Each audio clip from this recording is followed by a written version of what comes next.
Wow! I feel the goo. I know that I will now. I feel the goo. I knew that I would now. So much goo. So much goo. I got a you. Boys, we're here. The Goo Cast. Okay. Number 5, no 5. No way, number 5 already. Yo, it's been number a minute, eh? Already. It's been a minute, eh? It has been a minute, yeah. Bro. You told me next time we will not need the guests because I'm gonna top. Bro, I told you, bro. I told you. Sadly I did not win the event, but don't you worry. The next YCS I'm going to, I'm teaming up with some of the greatest players in the game, and we have one mission only, and that is to win the YCS. So, I mean, about that, I would like to ask you, how do you feel being the water boy in between you, Ani, and Gunther? Yo, chill. Hey, yo, chill, bro. I told Gunther I'm not gonna drop a single game. I told Hani and Gunther, you guys are gonna have to win your matches. I'm not gonna drop a single game, bro. No cap? No cap. I never cap. All right. Niagara Falls, eh? We gotta talk about this, man. Niagara Falls. Oh my God, so many things to talk about. There is the Go, the new cards, the new interaction. Exosister winning the event, very unexpected in my opinion. Yes. From my perspective. Oh yeah. We're gonna talk about Dude, I called Exosister winning the event, and Nash was like, I don't think Exosister is a winning deck. And now I'm gonna roast him to shreds, bro. I'm gonna roast him to shreds. GG, Nash. Don't even show up on the Pagoo cast anymore. It's over for you.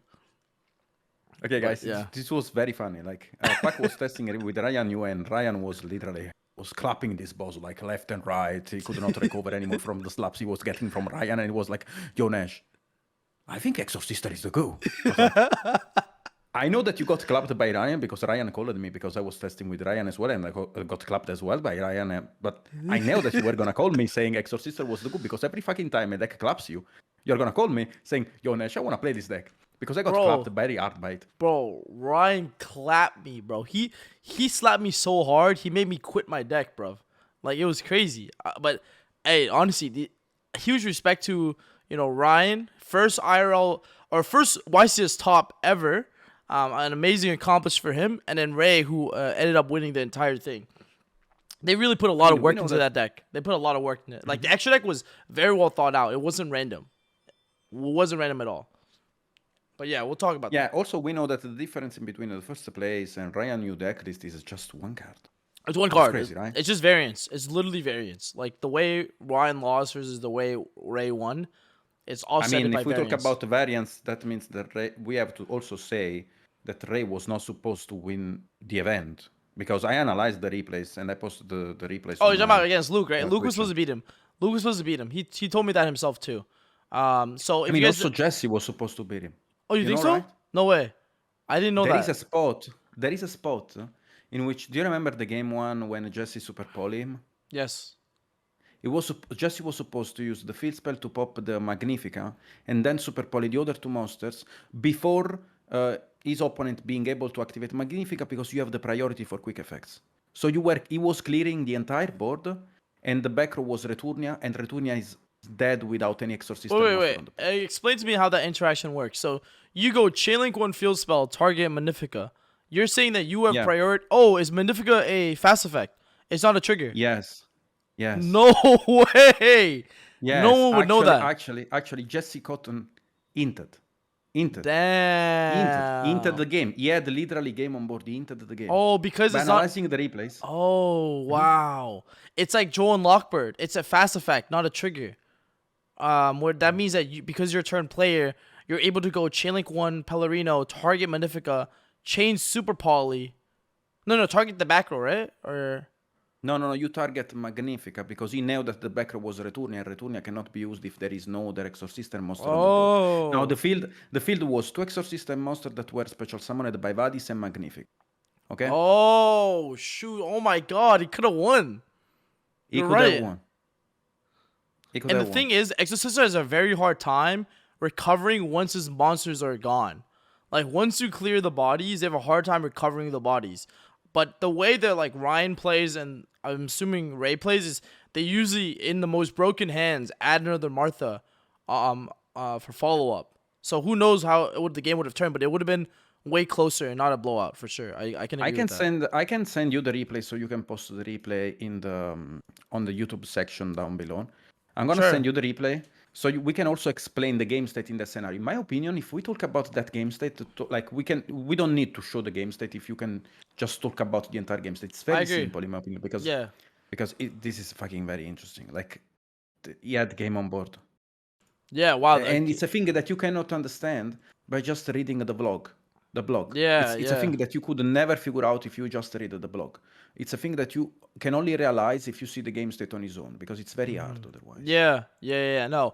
Yeah, if you guys are listening in on the UCast and you guys do not know this, Nesh and Gabriel Susi both actually recreated the game states and the feature matches from this past YCSs. Because if you guys were not aware, this past YCS did not have live stream coverage, which is actually very unfortunate. I do wish that they did more of that because it's such an exciting event for many people. So what Nesh and what Nesh and Gabe did was they recreated the game states using the written feature matches, which is insane. That's such good content. So I know Nesh will have it out on his YouTube soon, but we'll post one of the replays just so you guys can take a look at it. Yeah, we can post it under the YouTube channel. I also sent you the screenshot of the game state so we can talk about the game state. Okay, sure. Ray had on the board Sophia and Irene. Yep. And he had on the board also Magnifica and the back row was returning. Okay. Jesse Cotton had on the board Kit Kallos and used the Kit Kallos as Chainlink 1. Then Chainlink to Irene, Chainlink 3 to Sophia to Exosister summon. Okay. Now, if Jesse Cotton was using the field spell to targeting the Exosister Magnifica in Chainlink to his Kit Kallos, so Irene and Sophia would be Chainlink 3 and 4, and then as Chainlink 5, he was using Super Polymerization. Oh my god! The game was won on the spot. He OTK'd him. He OTK him. Yeah. Oh my god! But Jesse Cotton did not activate the field spell. He didn't activate the field spell. He did not. He probably didn't know that though. Because he probably thought Magnifica would just tag himself out and that'll be an even more of an issue. Yo, that is crazy. Wow, Jesse could have won. Bruv, that's crazy. And his hand was so broken too. Like his hand wasn't broken, it was like mid, but it was enough to actually win this game set in OTK him. Cause that's 4,000. Yeah, that's game. That's lethal. Yeah. What's up? In my opinion, like I like to compare Yu-Gi-Oh to chess. If you don't have a good preparation, even if you are an insane player, if you don't have a very good preparation, you are gonna lose to someone that's not as good as you. Yeah, I agree. And that's literally applies to Yu-Gi-Oh when there is a foreign deck coming in the board, like on the board, you know, like Exosister. Who the fuck would test against Exosister? I did. Hey, what do you mean? I did. Bro, I was ready, dude. If I clapped Gunther in top 8, I would have played Ray, and I would know what every single one of his cards did. Like, I know what every single one of his cards did. I know what the continuous spell did to turn off mine, call a name, can't use it. I know every single card that the Exosister deck did. You know what's funny? Before the YCS, right, I bought max ready Exosisters. Like 3 Starlight Marthas. Yeah, I know that. Three Starlight. Bro, I was going to play this deck, no cap. And, like, my boy hits me up. After the Exorcism won the event, he's like, bro, I can't believe I sold you max ready Exorcism, bro. How did you know? How did you know? I'm like, bro, if you got clapped by Ryan as bad as I did, you would buy it too. So, yeah. It was insane. It was insane. So, and now I have a max rated Exosister and I'm stonking. Run it. I mean, that's good. That's good. Yeah. Because, like, Exorcism won and now you're stonking. Yeah. I mean, the Mones goes to Mones. You know, that's crazy. That's crazy. Yeah. That's actually crazy. Anyways, let's talk about Niagara. Okay, let's talk about it. How was the place, the judges, the event overall? Tell me more. Okay, so first, I think the venue was quite small for sure. I do think that and the venue wasn't anything special in my opinion, like my humble opinion. It wasn't anything special. I wasn't in love with it. It was like okay. But I do appreciate that there was a lot more space in between player to player. So what I mean by that is I'm able to have a mat on my table, and at other YCs that I've been to, and even nationals, we were on top of each other. So like my mat, if I have my mat out, it would go on the other guy's mat to my right and my and then to my left. Like my mat would be on top of other people, or their mat would be on top of mine. But this event specifically, it was like the perfect space between people to people, so that we all had room to have our mat out, and even had room for a calculator and a room for like pen and paper on the side. That's very good. So I do think it was good. Like I think that I felt like they kind of factored that in a lot more, which is really nice, you know. In terms of like the event itself, and player count, it was 837 players, I believe, was the final count. Yes. And the other thing to also weigh in was a lot of people showed up and did not get in. It was a very, very sad YCS for many people. I'm talking about, like, I saw someone literally cry, broke down in tears because they couldn't play this event, man. And to be honest, I feel for them. Like for many people, especially if it's a YCS in your hometown, you might not always and you don't travel as much. You don't always get the chance to play in a YCS. So this is a very big thing for a lot of people, you know. From a competitive perspective, to prove themselves and all that good stuff. So it was actually very brutal. I saw so many of my friends couldn't even get the chance to play. And I also saw how like the raffle system was done. Like I saw someone offer $1,000 worth of cards. $1,000 worth of cards to buy the winning lottery ticket. So what I'm talking about was they handed out these tickets. I pre-registered for those of you guys listening in, so I was okay. I was always guaranteed in. But at the end of Friday, they gave out about 100 people lottery tickets, and only about 18 or 20 of those people, or 1/5 of them, were going to be given a chance to play. 11. 11 I know was the exact number of the tickets, yeah, because yes. I got a lot of goals after that. Yeah, so there was 11 tickets, okay? With the 300 people. Yeah, 300 something people. So basically, it's very small chance, like less than 5%, okay? I'm talking about, like, I saw some guy went up to the dude who won the lottery ticket and was like, bro, I'll give you $1,000 right now. Like, no cap. like no cap. And the guy said no. He says, I want to play.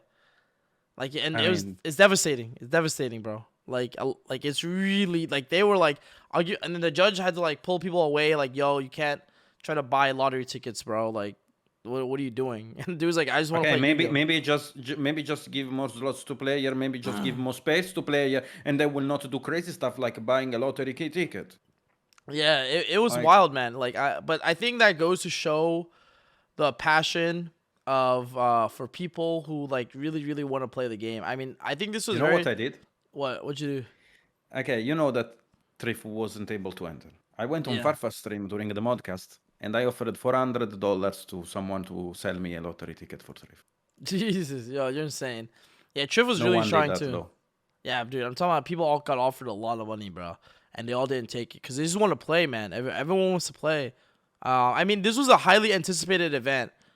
You know that, right? For Niagara, it was the first YCS. Yes, okay, but yes, no first one YCS knew that it was gonna come. Yeah, exactly. No one knew. But to be honest, there was a hidden goo. The hidden goo, bro. There was a hidden goo. If you showed up early Friday, because there's I know a lot of people who didn't pre-reg. Gunther didn't pre-reg. A lot of my friends did not pre-reg, but they did the hidden goo. They showed up at 6 a.m. Friday night, camped out, waited in line, and they got in because they let 87 slots open super early, or 70 something people, 75, 78, whatever it was. Very, very early for literally the wicked. And Gunther showed up. Gunther was like, I'm not taking any chances. Show up at like 7, 8 a.m., bro. What's up? Get me in. He had his deck written out. He had everything ready. He was like, yeah, please, get me in. Here's my deck list. Boom. He's in the tournament. So, like, you know what I mean? It depends on priorities, too. Because there are some people really, really trying. But it's crazy. But now, if you guys didn't know, pre-registration for YCS Minnesota just opened up. Yo, guys, do not test your luck. Do not test your luck. I already pre-reg. Do not test your luck, boys. If you guys want to play, watch this Minneapolis. Please pre-register. Okay, so there's that. But yeah, and I think let's that's it. continue with the experience. Sure. Let's continue with your experience with the event. Sure.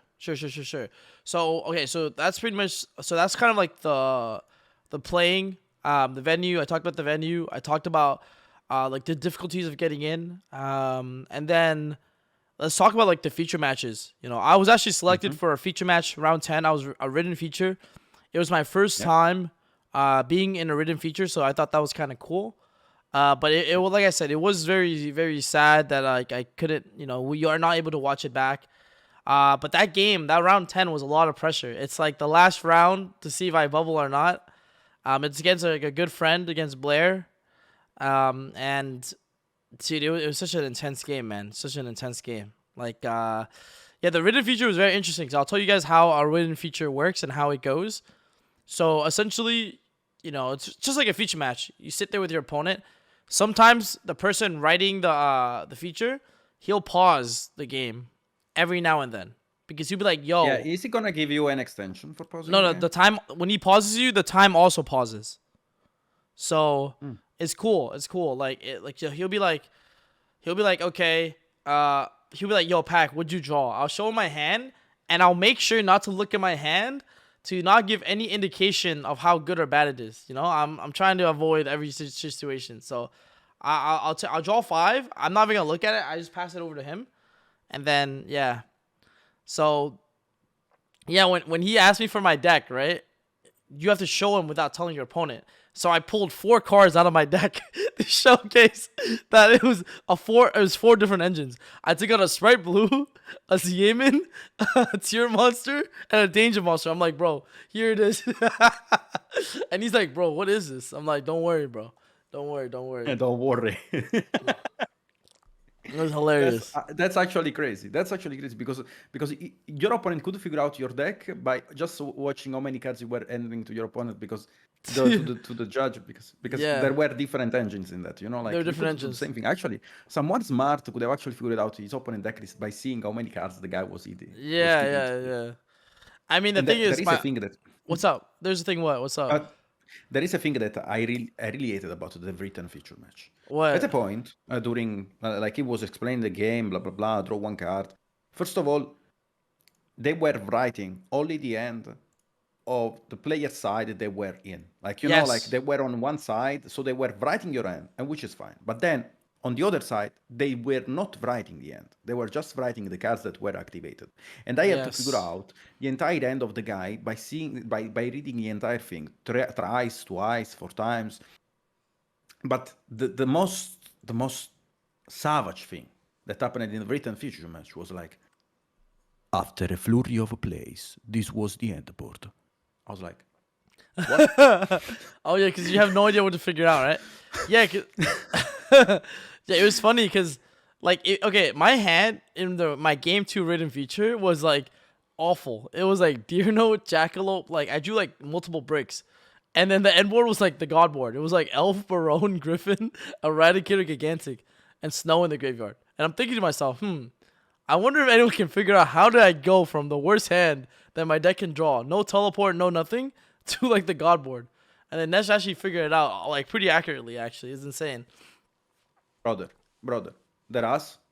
I sit for 3 hours to figure out everything. Like I was losing like 2 hours, 3 hours per feature match. Yeah. And then I was also asking people if I really could not figure out the card. I was literally calling the player. I called Gunter to know the last card in his hand because I couldn't figure it out. And he told me it's a second Perlerino Nash. And I was like, that's crazy. Damn. That's crazy. I didn't think about it. Yeah. And there is actually a thing. And which is kind of funny. I realized that the card in Tearlaments is very, very bad because every time I was trying, like I had to fix a situation in which the guy had X card in hand and the card was literally dead. I was always putting Blackwing, Zephyrus in the guy's hand. Oh, in the guy's hand, that's right? how I figured it out. And that's how I figured out that card is really bad. Oh to be no honest. way. That's Okay, let hilarious. me explain. Let me explain. Zephyrus seemed cool at the start, to be honest. I also played the card. Seemed cool at the start. But the issue with Okay. Zephyrus is the fact that every time you're trying to go into Curious, you are doing it with Garura, right?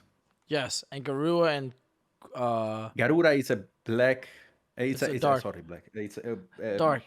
a winged beast. It's a darkwing beast, like Zephyrus. Yeah. Yeah. So it was actually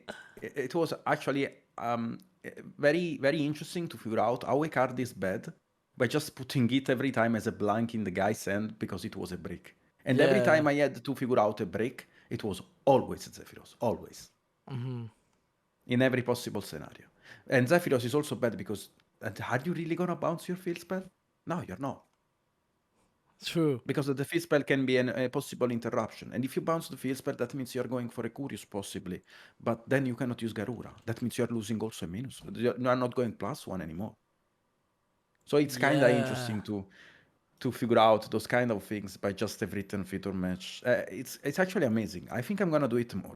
Yo, I mean, bro. I really don't want to do it again, but Yeah. I have. Ideally, you don't have to. Hopefully, they do streams in Ycs Minneapolis. That'll be sick. I believe that's coming quite soon. Ycs Minneapolis is gonna be October 21st, 22nd. And that's actually gonna be the first weekend that Darkwing Blast is legal. If you guys don't know anything about Darkwing Blast, that set is crazy, bro. There's a lot of new cards coming out for that set. We'll be talking about that in a later podcast.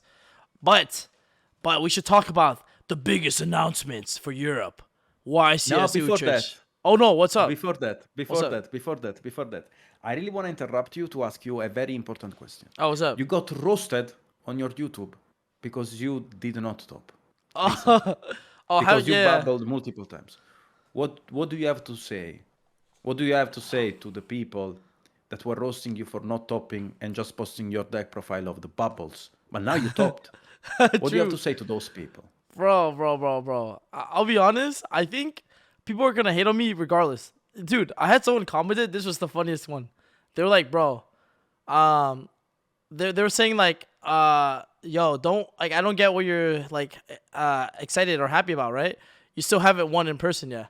I'm like, bro, I could literally top a YCS, win the YCS. I could literally win 3 YCS in a row, and I'll still get haters. So I was like, Yeah, that's the thing. I think That's the it thing. doesn't matter anymore, you know? Tops So yeah, don't matter. Like if you talk about against someone and you're trying to have a discussion, especially against someone who went towards, it's gonna tell you, okay, how many tops you got, and you're gonna. I mean, maybe I got known. I don't know. I topped some region or something. I went towards. You're fucked, baby. You can never be right against me because I went towards. You know, or I won a YCS. You can never be yeah, right. like It's not like every format starts from zero and you start from being a very good player to an ass player if you don't study the format. It's so stupid. yeah, no, like honestly, like I think like for me, it was to prove to all like the supporters, like people who watch like the channel and all that good stuff, that like yo, you know, like that all of this, all the work that I've been putting into the game can actually translate into the accomplishments that we all talk about. So, you know, if you are also like interested in trying to get good and stuff like that, it might take more time. It might take longer than you. Like Gunther was telling me he bubbled like 8 events in a row before he top 10 in a row, you know? So like it's really I think, you know, this is like super motivational. Like literally you guys have seen my progression of like 6 in a row, bro. It's literally 6 in a row. It's finally topping and making top 8, which is I think pretty solid. I think it's a very solid top, to be honest. Ideally, I would like to do better, but that's fine now, you know. So it feels good. I'm pretty hyped. Like I'm excited to play the next YCSs, right? Which is now gonna be YCS Quito in Ecuador, and then YCS Minneapolis. I wanted to go to Utrecht, but I'll make the announcement now, guys. I don't think I'll be attending Utrecht because I think it'll be way more fun to win a YCS with my really good friends. So that's why. That's crazy. That's crazy. That's so nice. I like the fact that I mean Trevo 3 were always insane. Yeah. were insane online, are even more insane in real life because like you chill with the boys, you know. Yeah, you chill with the It's boys. always it's always very good to do something like that, especially if you are in a group environment. Let's talk about your deck list. Yeah. Let's talk about the deck list. It's kind of weird because I have some questions about your deck Yeah, list. yeah, yeah. I Uh, played a big engine, bro. A big one. 3 blue. Yeah. Why? 3 blue is Everyone sus. was on 1 blue. Well, Yeah. 3 blue is fucking sus. Yeah, Oh yeah. definitely sus. So the reason was because I actually wanted to draw that card. So I thought more about it because I actually wanted to play only 1 blue and 3 starter. But then I did the inverse after talking with Dom, because I think that if you open blue, there's a bunch of normal summons that helps you enable it, right? There's the punk combo. When you go if the punk combo resolves, then that card becomes good. As because most of the time when you do your punk combo, you're gonna go for Fibrax. So let me explain to you. Let's say you open teleport blue. You go teleport for blue, and then you go aim in effect, and it gets Yeah, stopped. teleport for blue. No, Sure. sorry, teleport for aim in, and then it gets stopped by No, impermanence. teleport for blue. I like that. I like that. I like that. Continue. So Continue. you, Proceed. so you go teleport for aim in, and then it gets stopped, right? Because you have higher chances of opening teleport versus higher than chances of opening aim in, because because of the ratios I played. And then after that gets stopped, you can normal blue make elf bring back blue, blue get red, then special red, and that beats Nibru. And then after that, you can do your Tearlament plays like Sharon or activate dangers. And that was kind of like the thought process I had, where like normal, like even if you don't draw with a level 2, the fact that you can normal summon and make elf, bring it back, and then search, and it baits out crow too. Your opponent has to crow that blue. If they don't, then you just summon red. Like I never actually I only summon jet at the end of my combo, to get smashers. It was the priority was always red when I went first. It's because I actually thought more people would be playing hand traps, and granted, I think I was right. Like the Spright decks were playing a lot. Like all the ones that top played 15. Like I mean, all, I think yeah. you had to because there were the Griffon combo, there were the Spell Yes. Canceller combo. I think people were expecting it, and Yeah. also because it's kind of unfair to lose every spell in your hand. So I kind of fuck with that logic. I think I think Entrops for Sprite was definitely a good call. Yeah, it was a good call. Like Yeah. Tilly Crow, Bell, Impermanence, Ash Blossom. Like we saw those cards very popping off with Nibiru against Tearlaments because as we already projected from, we already talked about the week 16 of the tops. There were already 43%, and people were really preparing for those 43% of the last event that had 1,300 players. And yeah, I think it was, I mean, this is basically the entrap we were talking about during the last GoCast. But there is another thing that I really want to talk about is the presence of dangers with the punks. Because I tested the deck, Yes. you remember when we were testing the deck together, Yes. and dangers feels very weak with the punks. So Yes. what's your take on that? So I do. I just always start off with the punks, and the thing is with my dangers, they're more likely to get hit if you start off with punks, because you're committing an extra card to the field first. So that's a very fair thing. But if you think about the sequencing, I actually won my top 16 match because of this. So I go normal summon Aemon, I go effect. My opponent stops it. Like you just have to, right? Like if you don't, like it's too broken. Shit is unfair. So and then after that I go Nessie effect, right? He hits my Nessie, and then I'm like, okay, Nessie effect, add Jackalope, Jackalope effect.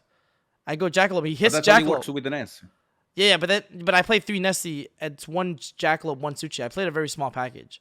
But the thing, you don't play the level 4. no.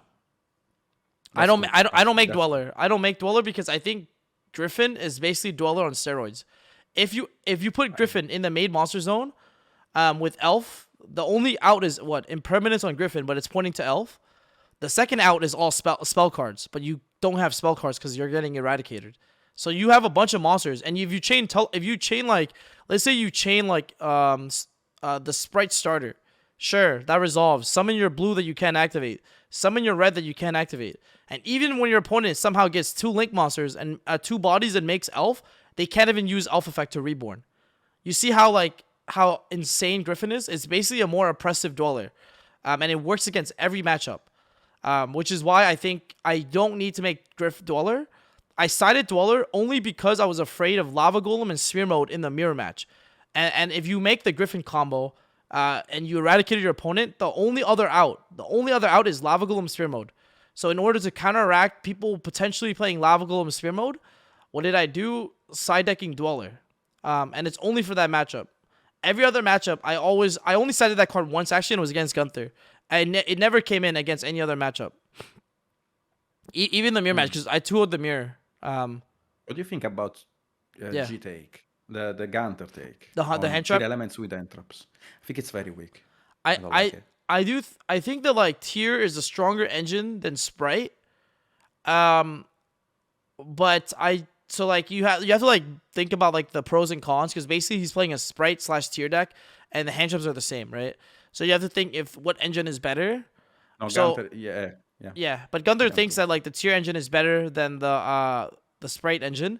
So he basically played a Spright deck, but he took out the Spright cards and put in Tear cards. So like the pros and cons is that like the Spright cards are more versatile into trap decks. So like you have Smashers and then you have Carrot, right, which answers the trap decks, and you have Toad, which grinds really well with trap cards. Yeah. But the Tear engine is more explosive. So like it has more potential after you stop your opponent. If you hand trap your opponent 3 times and activate Sharon effect and discard a Tear, I think you're scrambling. Like you're probably dead actually. Like that one card activating the hand right there can actually just kill you, and it's way more explosive. It also played very little into hand traps. If you like, if the thing about playing into a hand trap deck, and I had a game plan when I knew I had to play Gunther in top 8, I knew that I was not gonna commit a lot of cards, because the reason hand traps are powerful is when players literally take their 5-card hand and overcommit, and they get Imperm Nibiru or combination hand trap. So I knew that like I was gonna play very conservative and play the resource game, which is how I won round 2 when I played my deck like a Spright deck, and I make a Genzik on 4 summons to play around Nib, and I just summoned red and get Smashers, and then had a bunch of Tear cards, and then set up Elf with red and Miru, and then have Hofness in hand. That's literally what happened with the Dominic Coach against Urena. Yeah. Dominic Coach literally overcommitted his entire board when Urena bricked in the game 1. Like he literally went pot of the size, set 1 pass. Yeah. Okay. And then overcommitting lost him. Like Literally, Coach splashed his entire engine on the board. Yeah. Like he baited the entraps, he baited everything, splashed everything on the board. He got a fat Nibiru and used the Nibiru to link someone into Alki Fiber, which actually cost him the game because he could have actually won if he was keeping the Nibiru token on the board. Yeah, it's just an attack for game that turn after. Yeah. And then the Hulk got stopped too by Ghost Mourner. Yeah, no, for sure. Like it's interesting. It's very different in a game plan to play against. So I do think his deck was a good call. And it's fun. It sucks that hand traps are really bad in Exosister. It's only Ash, but Gunther didn't play Ash.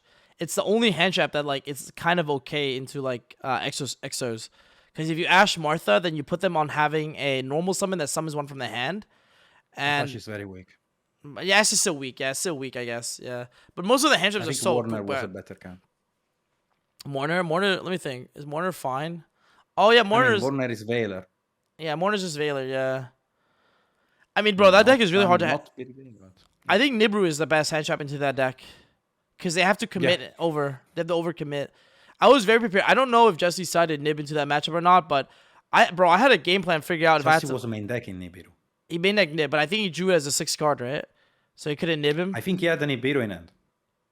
And he didn't nib him on Magnifica. You're saying he could not Nibiru on Magnifica because the guy literally prosperity for the continuous spell of Exosister. Oh, and called nib.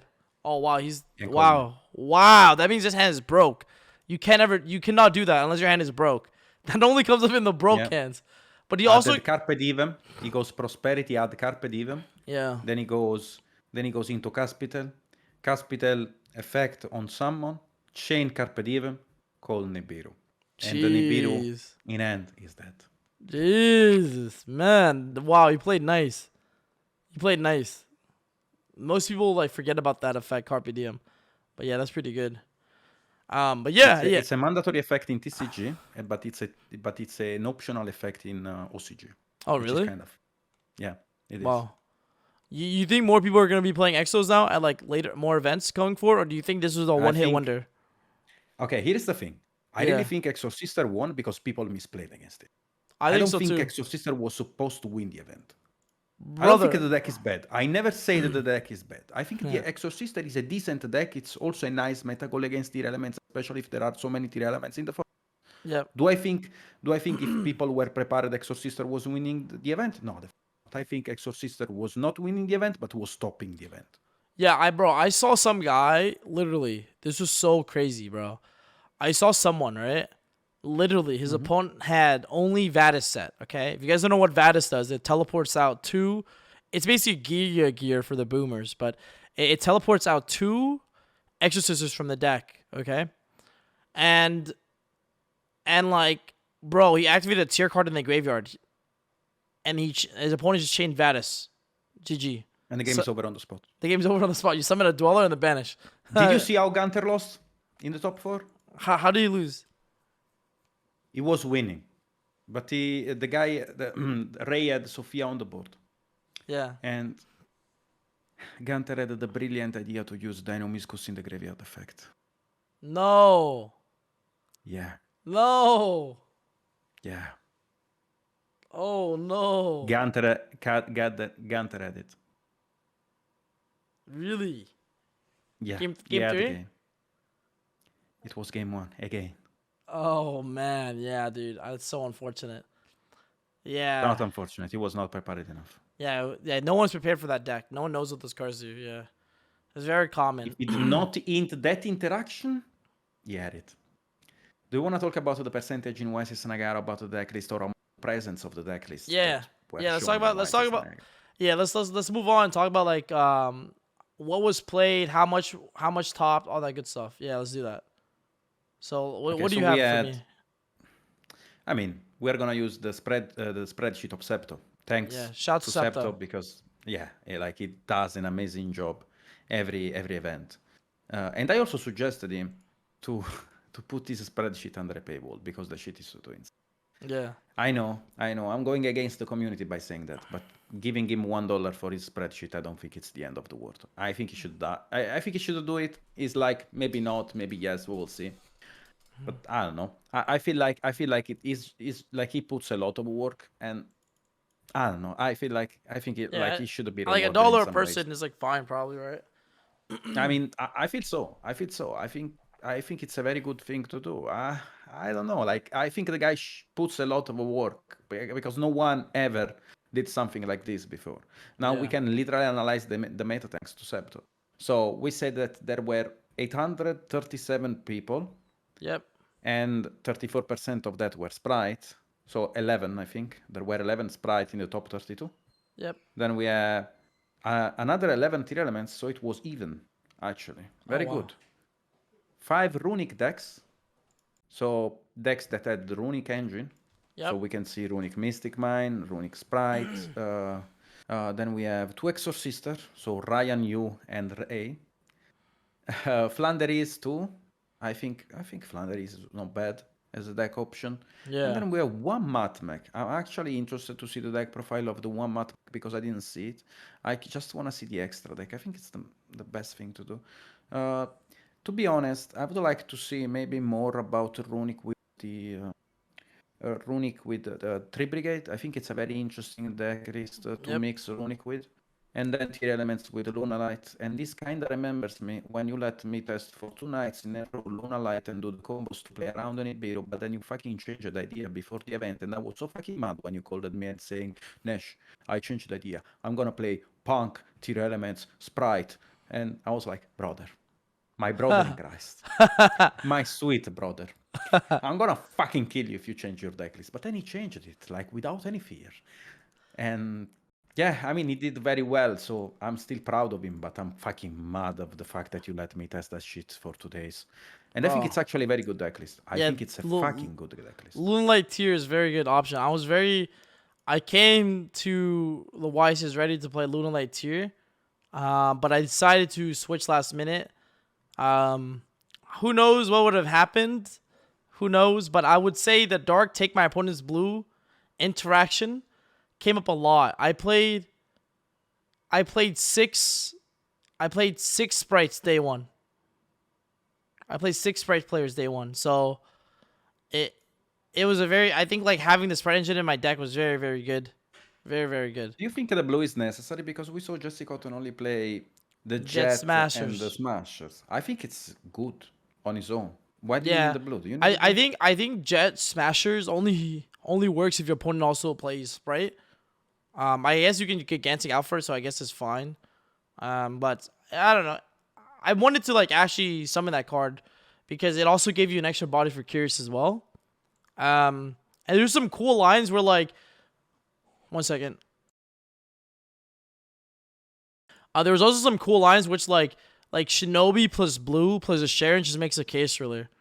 Like I actually did that like twice in the tournament where I used Fibrax to go Shinobi, summon blue, get red, special red, then go Sharon effect, and then I would make Hikalos in the far right, and then I would make Chaos Ruler, and then after that like I add the trap off Hikalos, I mill, and if I mill any tier name, I just pop Hikalos, bring yourself back, and then I can use Elf plus any extender to make Shinobi, Elf bring back Shinobi, make Baron, then go Chaos Ruler, banish Shinobi, banish Fox, banish a light monster, and then I get like I get 2/3 of Curious right there on the spot.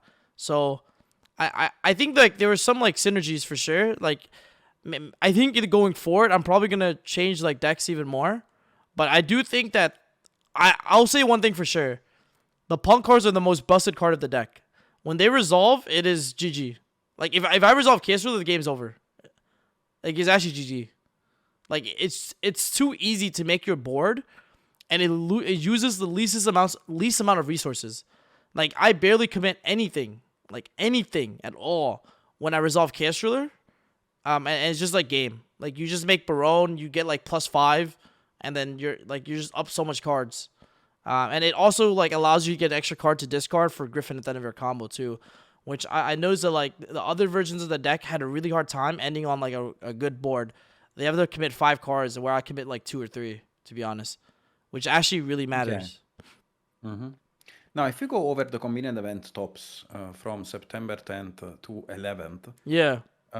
we have 23 Tearlaments. So 23 Tearlaments topped during this stalling period. And then we have 14 Sprites decklist.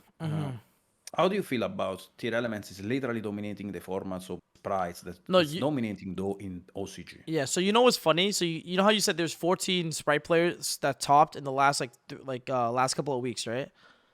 11 of those Spright players happened in the last weekend. So I think we see a trend in which more Spright players are doing better than ever. And it's because they're playing hand traps. Also because there's a lot of people who play Tearlaments, but they're not experienced with the deck. It's a very difficult deck to play well. Which means that if you get hand trap a couple times, you need to be ready to adapt and change your game plan on the spot. And a lot of people don't have that like gameplay experience in order to do that.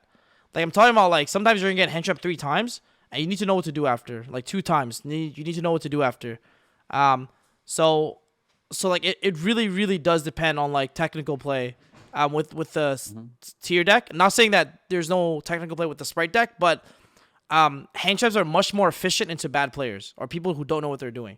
So I think that's why like a lot of people who decided to play tier at the event are falling short because they're getting cooked by these hand traps. Or like some or whatever. So it is what it is. Yeah, then we have the representatives of Runic that were 10%, only 6 Runic topped recently.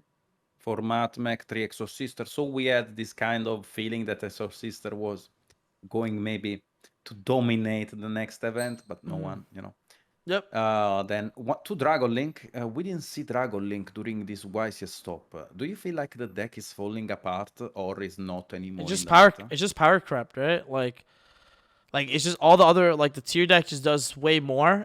Tier can also just play mid range. People forget this. Like you can also just play super mid range with tier and set up like a super advantage focused board where you have like trap set, elf set, like and try to mill as many cards as possible, and you don't need to end on like Griffin and whatever, like you know. So I do think that's why it's like you know Dragon Link isn't as good.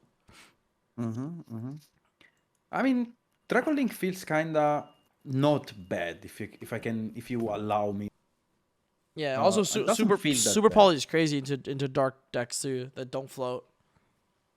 I mean, they don't play anymore the Venom, right? So it's not that bad, if I can say that. That doesn't fit so bad as everyone thinks, in my opinion. Like the deck Yeah. has still a room to improvement, and I think we saw it during which Wises the Wise Was it Nationals? it was Nationals had a lot of. Nationals. Yeah, I think we Yeah. saw during the national during Yeah. the national the power of Dragon Link. My opinion, if a good pilot decides to bring Dragon Link in Yeah. an event, it can do well.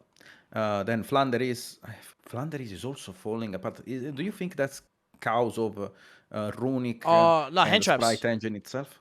I Also think end traps, I right? think hand traps. More hand traps in the meta. Like people main deck, they choose the main deck one hand trap right now, right? What is it? Impermanence. Like imagine that. Mm-hmm. Like so I do think there's more and more hand traps than ever. So it's just harder for that deck to compete. Also like the deck ends on Barrier Statue, but everyone main decks Dark Ruler. So you get Dark Ruler on Barrier stat, then your Flunder engine is like okay. It's like fine. It's not that crazy, you know?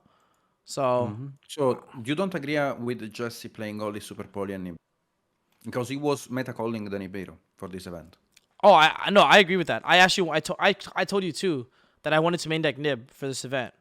Yeah, but it's kind of risky It's against risky, those. and I'm glad I didn't because I played 8 sprites out of. I think I played 7 or 8 sprites out of 10. No, I played 7 sprites in Swiss. I played 7 sprites in Swiss. I played one trap deck, and I played 2 mirrors. I think. Yeah, yeah, two mirrors, two mirrors, 7 sprites, and one trap Eldritch. So we agree on the fact that Tearlaments is literally dominating in the meta in this OCG because OCG has max. And that's the only reason why Spright is doing well in OCG, right? Nah, bro. I'm not gonna lie. After playing with the Spright cards are really broken. Like they're actually very good. They generate so much free advantage.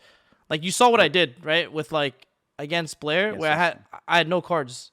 I had no Yeah, cards. but Spright is good as a subpar engine. I don't think Spright is Yeah. good as a wall deck. I think having it as a subpar engine makes more sense. It's also the first thing that we thought during the first approach to the meta, that Spright is good, not as a wall deck, because the wall deck, like restricting you from a trial line for plays, feels kind of weak, when you can just play it as a subpar engine and abuse of the broken cards, which are blue, jet, and smashes. Yeah. And then you can end on elf, because elf is broken. Let's talk about it. Like you played the double elf, you didn't play IP Masquerena, feels kind of broken to me. Yeah. But why IP Masquerena was cut? My IP Masquerena was cut because if you think about it, like you make Griffin on your own turn, and if you IP, you're gonna go into 0 Boris or Topologic, right? Which means you're gonna have to clear your own Griffin. So you don't want to clear your Griffin. And IP also. What if you cannot do the Griffin? No, you can always do it. That's the thing. Like there's no way you don't. Like the punk cards, teleport by itself does it. Like I mean, yeah. Like what else? Like most of your combo lines does it. So like it's just always you always end on it. Like you never don't. So that's why I didn't play Dweller too. So yeah, I think IP is good, but it never came up for me. The second elf came up a lot. That card is broken. That card is broke, bro. Elf is literally unfair. That card is literally broke. I don't even know how to explain it. Like I don't. What's a card equivalent to that? It's literally so broken. It's bro. Like second elf came up a lot. Also the making a big gigantic at 3200 attack also came up a lot too. Like I made it. Yeah, I mean, and that's for just attack. Virus. Yeah. That's for Virus too. Yeah, I literally. think it's good. I like it. I like it a lot. Do we want to talk about the next events? Yeah, let's talk about that, bro. I heard I convinced Nesh, guys. I told him that he needs to book Pasta and he's gonna be coming.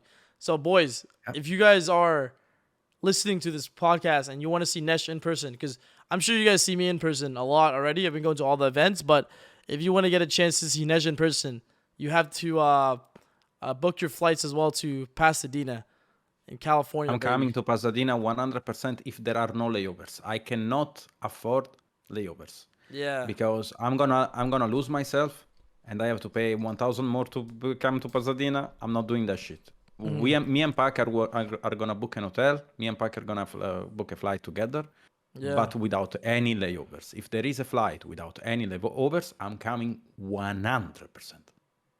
I really Facts. wanna meet you, Pac. I really wanna meet you, Pac. Yeah, Like bro. our internet relationship went too long, and I kinda have to meet you now. Facts.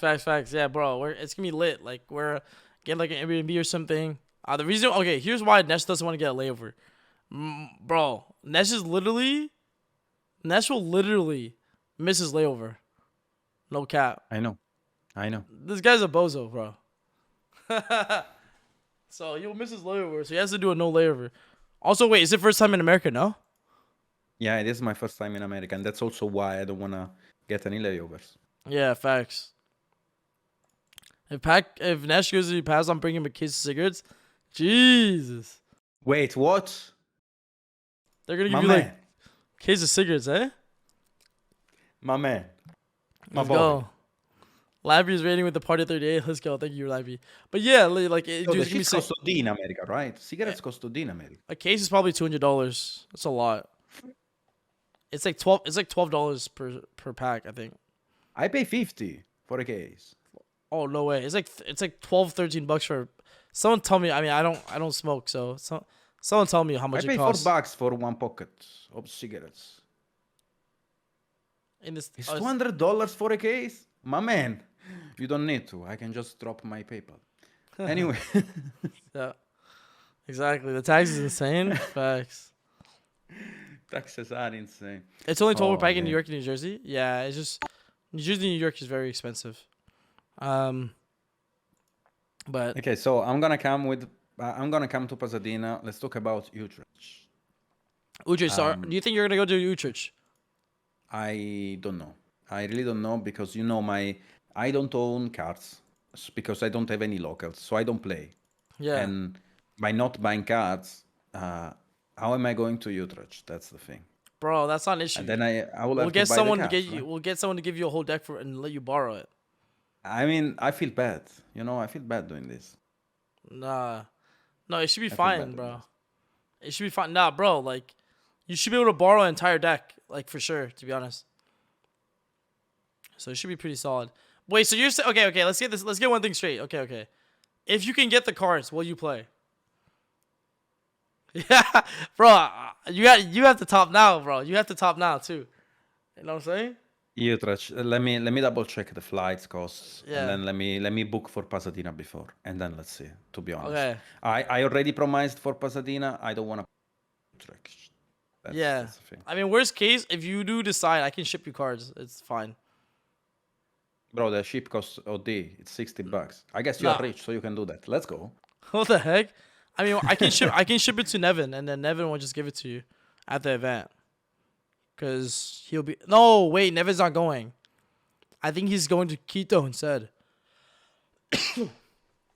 I don't know about Utrecht, but I'm definitely coming to Pasadena because I really want to meet you, the other content creators. I hope that Ruggles will come there. I told Ryan you're coming, and now he wasn't gonna come, but I'm convincing him, so it should be good. Wait, is he gonna come? He said he's thinking about it. He's thinking on it.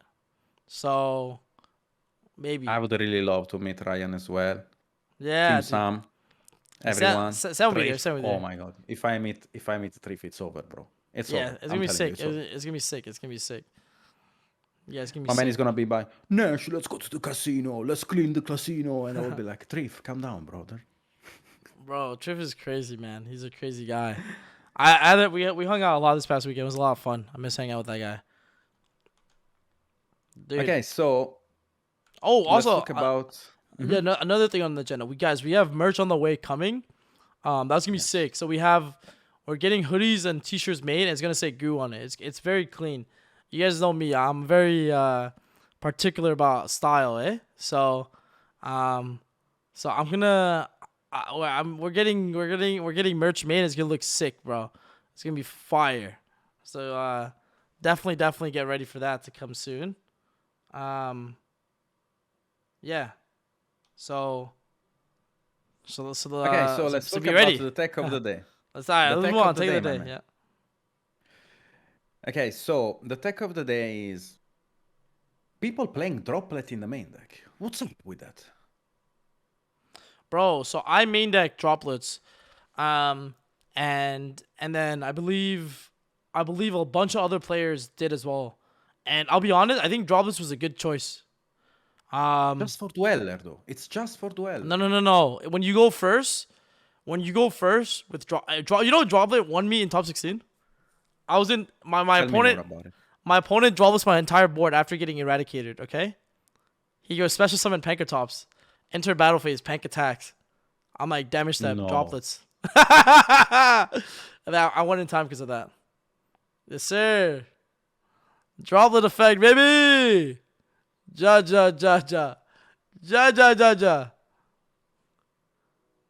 Yeah, bruv. And then we have the 12 in the extra deck. I mean, those are not really decks, but are those very interesting deck choices. Alpha 2 next And track was two- broke. But I'll tell you another reason why Droplets is broken, okay? I'll tell you another reason why Droplets is broken. When you go second, Tell me more. when you go second, right? And you go normal summon Rhinoheart, your opponent's gonna imperm that. Like they're not gonna toad the Rhinoheart. What are they gonna use? Impermanence, right? Like most of the time. So just chain drop it, send the Rhinoheart on the field, GG. Send Rhinoheart, send whatever you need, and then GG. Negate their toad, negate their the red. It depends how people negate. It's a sketch interaction. It's sketch because some people negate weirdly, right? Some people negate's kind of weird, but I feel like everyone negated my cards the way I expected them to. So the Droplets always was good for me. Does that make sense? Mm-hmm. Like everyone negated exactly the way I wanted them to.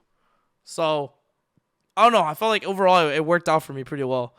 And then the last thing to talk about, in my opinion, would be I was testing Spright with Runic because we saw a lot of people topping with Spright and Runic, and I have actually the goo for Oh god. Abomination in the X. Unchained Abomination. Yes.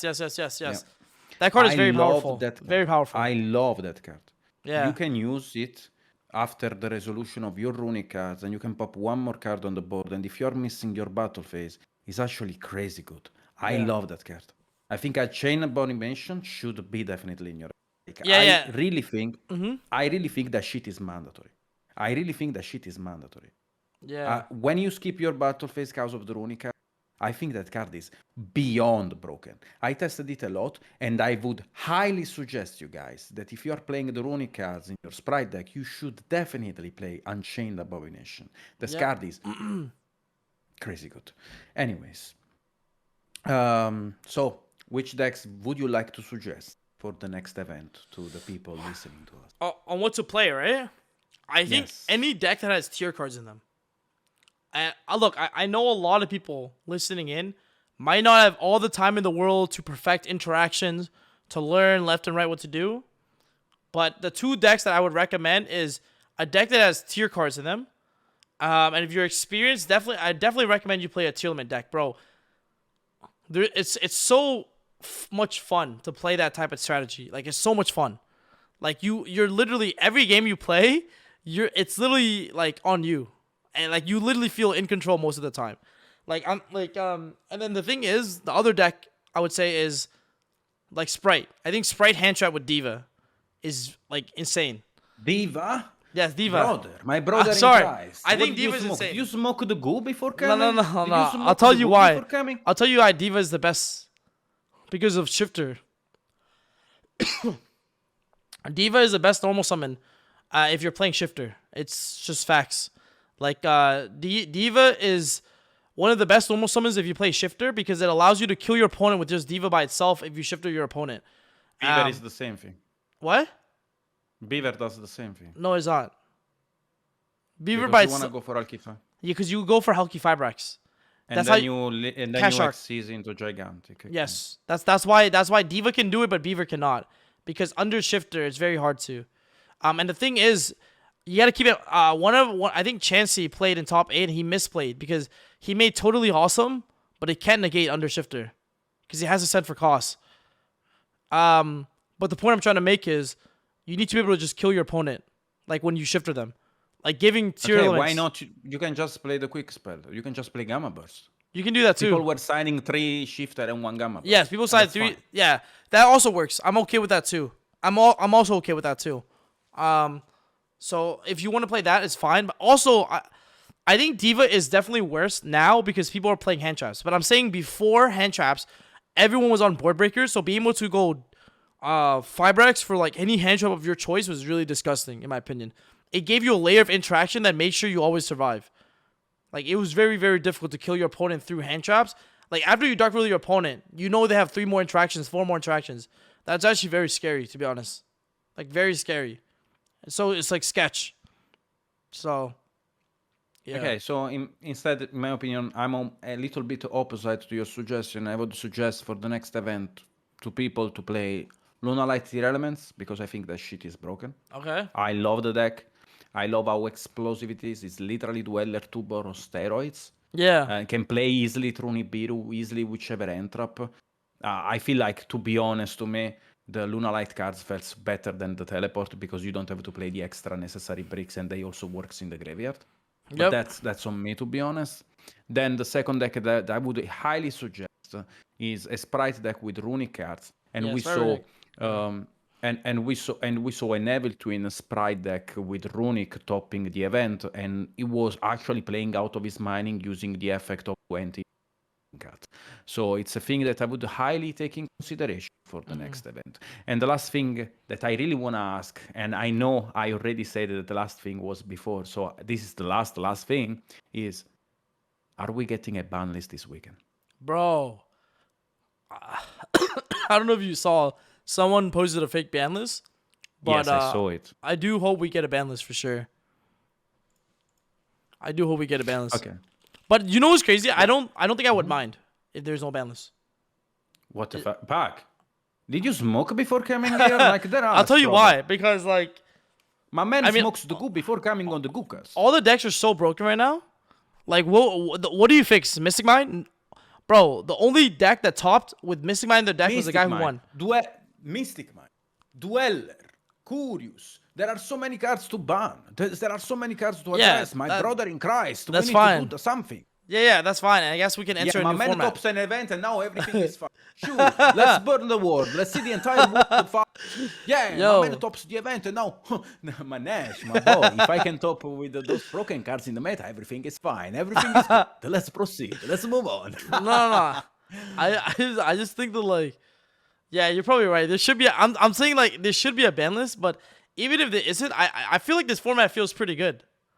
Like, I mean, it's only like the tier mirrors that are cancer, right? But then if you are afraid of tier mirrors, tops and now the meta feels pretty good. My man tops Pac. Bro. No, I'm telling you. What did this event do to you? The danger tier mirror is the only mirror that's suspect. So if you're playing danger tier, you do what Jesse did. You main deck Nib to counteract that, right? Like, it's a good meta call. And if, like, bro, I thought the Spright hand trap deck was a very good meta call. Very good meta call. I mean, as I say, the Spright, Runic, Entraps, and probably also Evil Twin, or a small engine of Evil. And please, put the Abomination in the extra deck. The shit is broken. Yeah, Unchained Abomination. And I do think Dwellers should be banned. Like, don't get me wrong, I do think some cards should be banned. Like Dwellers should definitely be banned. Bro, I actually won getting Dweller in the... I won game 1 of getting Dweller in the mirror, but I had to play out of my mind to win, though. It was crazy. That's a bad Dweller. It was you a bad need a Dweller with a little follow-up. Yeah, he had a bad Dweller. Yeah, it was sussy. His Dweller was sus. His Dweller was suspect, bro. Suspect. I was literally thinking, I'm like, damn, this guy Dweller me? And I just went, like, activate field spell, normal share and attack. Set 1 super poly pass, and I actually won because of it. It's crazy. Gunter also lost because he detached the Rhino art from Dweller, but that detaching the Rhino art in that spot was correct. Yeah. Against Dominic Couch. Yeah. That's actually crazy. That's actually crazy. But it was good to detach the Rhino art because he needed to mill 5 with the Kit Kalos by sending it with the Salik, but he milled literally nothing. He could have played around it by detaching in his turn the Sharon with the Dweller and then reborn the Sharon with the Kit Kalos and then having a guaranteed fusion during the opponent turn, but he was trying to play around Dominic Couch having Nibiru, so you have to think about that. Gunter literally thinking about everything but still getting fucked. That's actually insane. Yeah. That's so true.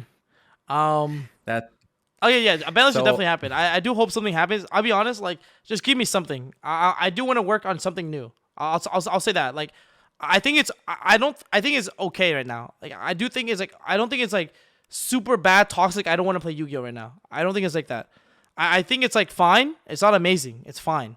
But I definitely do want a list to happen, and because I can start working on something new. Because I really want to start cooking some new stuff. Especially for the Ycs in Quito and the Ycs in Minneapolis. So yeah, like let's hopefully we get something, and we'll see what happens. We'll see what happens.